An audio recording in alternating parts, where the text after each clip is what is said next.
नमस्कार जी, राजस्थान के खास कार्यक्रम नेताजी के एग्जिट पोल में आपका स्वागत है। और आज मैं बीकानेर से रौनक व्यास बीकानेर पश्चिम विधानसभा क्षेत्र की तमाम समस्याओं, यहाँ के मुद्दे और यहाँ की जनता का क्या रुझान है, ये जानने के लिए पहुंचा हूं। सबसे पहले मैं आपको जानकारी दूं, बीकानेर अपने नमकीन, भुजिया और यहाँ की मिठाई के लिए पूरी दुनिया में जाना जाता है। और जहां मैं खड़ा हूं वो बीकानेर ही नहीं बल्कि पूरी दुनिया में फेमस है। ये तंग गलियां आपको रोम सा एहसास कराती है। यहाँ की हवेलियां पूरी दुनिया में विख्यात है। और इन तंग गलियों के बीच आज हम निकलेंगे और जानने की कोशिश करेंगे कि बीकानेर पश्चिम की जनता आखिर क्या सोचती है। तो चलिए लिए चलते हैं कि पिछले 5 सालों में बीकानेर पश्चिम में नेताओं ने जिन वादों के हवाले वोट लिए, क्या वो धरातल पर आ पाए कि नहीं। इन तमाम सवालों के बाद हम लिए चलते हैं बीकानेर पश्चिम विधानसभा क्षेत्र में और जानने की कोशिश करते हैं कि आखिर यहाँ के मुद्दे क्या हैं, यहाँ की जनता क्या सोचती है। तो लिए चलते हैं आपको बीकानेर पश्चिम विधानसभा क्षेत्र में।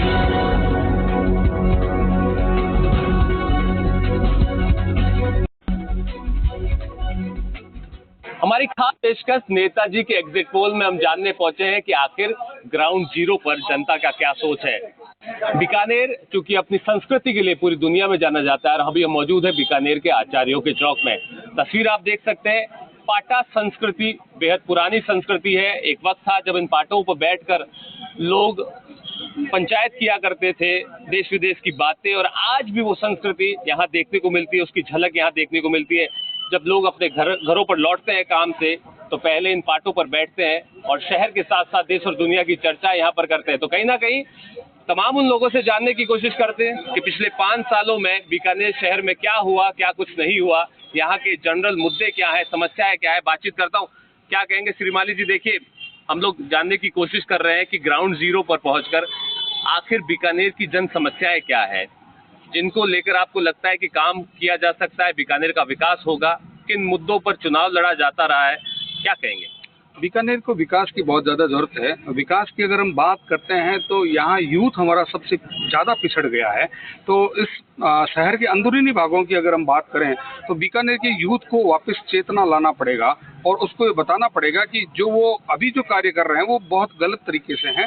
तो इस विषय पर हम सरकारों पर नहीं, हमारे समाज के जो लोग, ये पार्टी की हम बात करते हैं, इन पार्टों पर वापस आना पड़ेगा और बताना पड़ेगा कि आप जो कार्य कर रहे हैं उनसे आपको आगे बहुत बहुत नुकसान हो सकता है। तो विकास की अगर पहली कड़ी मानूं तो मैं यूथ को मानता हूं। तो यूथ को सजग करने का ये पार्टा बहुत सहयोग करेगा।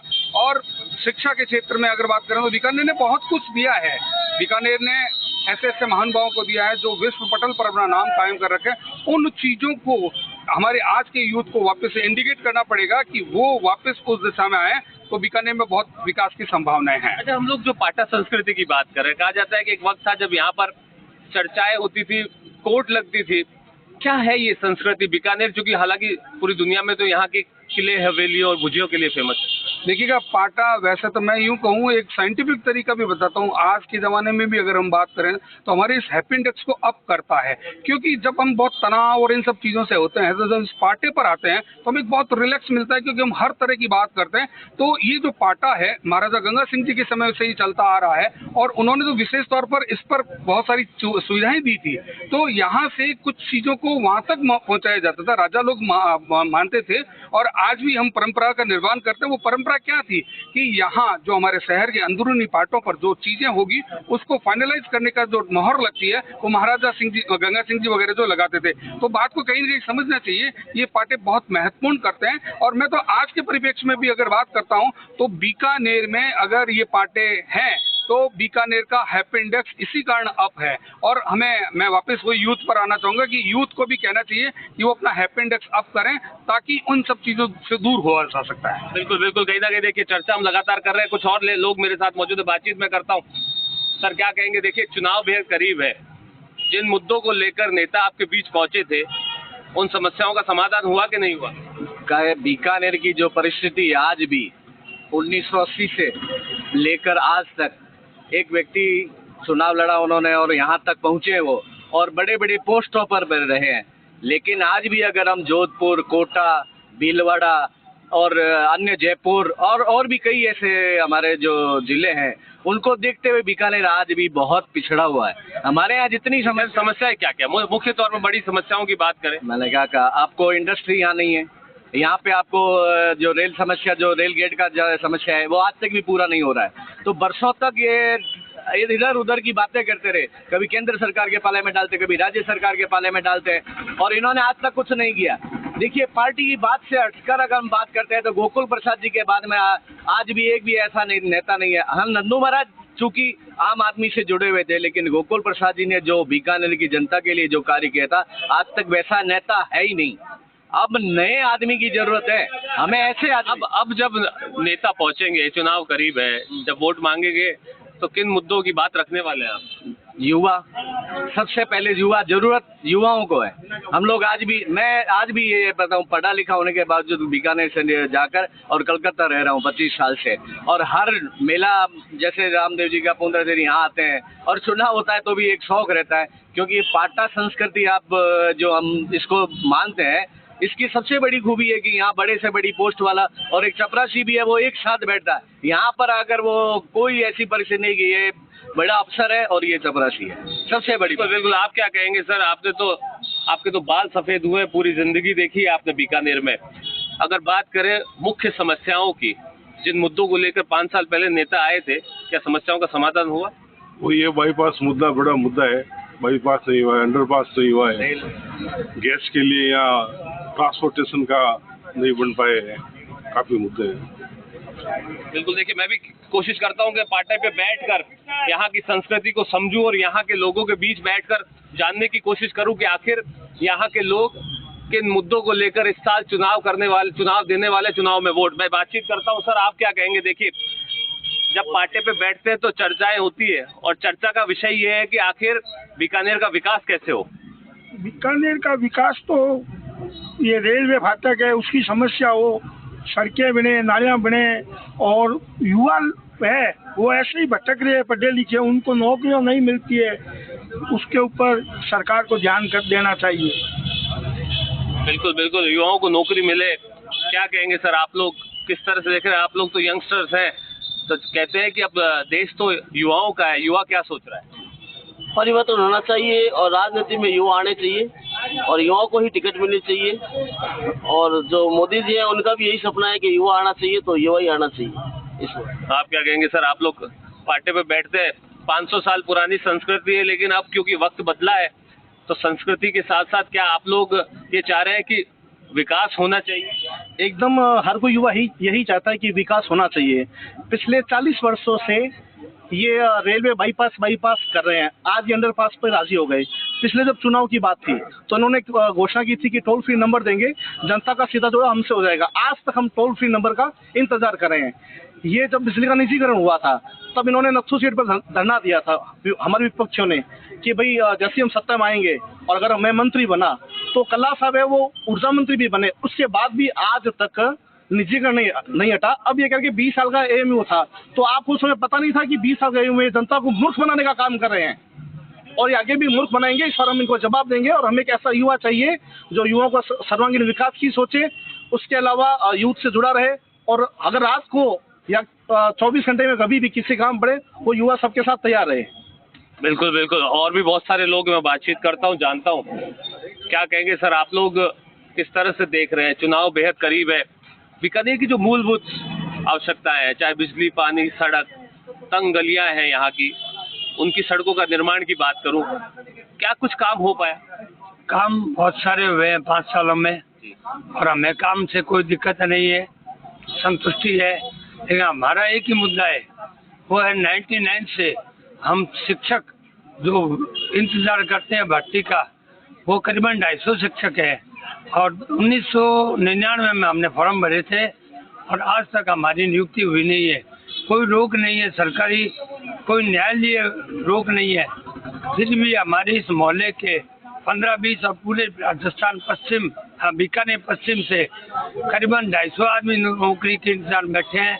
तो हमारे अशोक गहलोत जी से, पीडी कला जी से और समस्त मंत्रियों से एक ही बात है कि हमारी नौकरी हमें मिल जाती, नियुक्ति चुनाव से पहले हम स्वागत करेंगे सरकार का। बिल्कुल, 5 साल में कुछ कामकाज हुआ इस शहर के भीतर के? आज भी वही मुद्दे कायम है जिनको लेकर हमेशा से वोट मांगे गए? जी नहीं, 5 सालों में क्यों, पिछले 50 सालों में बहुत काम हुआ है शहर के अंदर।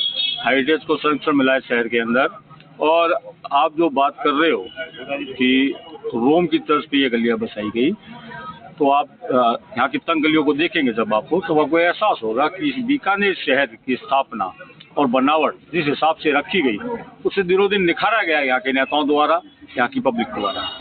तो हम लोग अभी शहर में घूम रहे थे, तो कहीं ना कहीं हमारा पशु नजर आए, कहीं कुत्ते घूमते नजर आए, कहीं सांड घूमते नजर आए।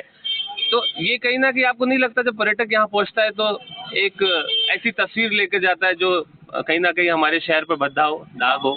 बिल्कुल ये बात सही है आपकी, पर ये फेलियर नगर निगम का है।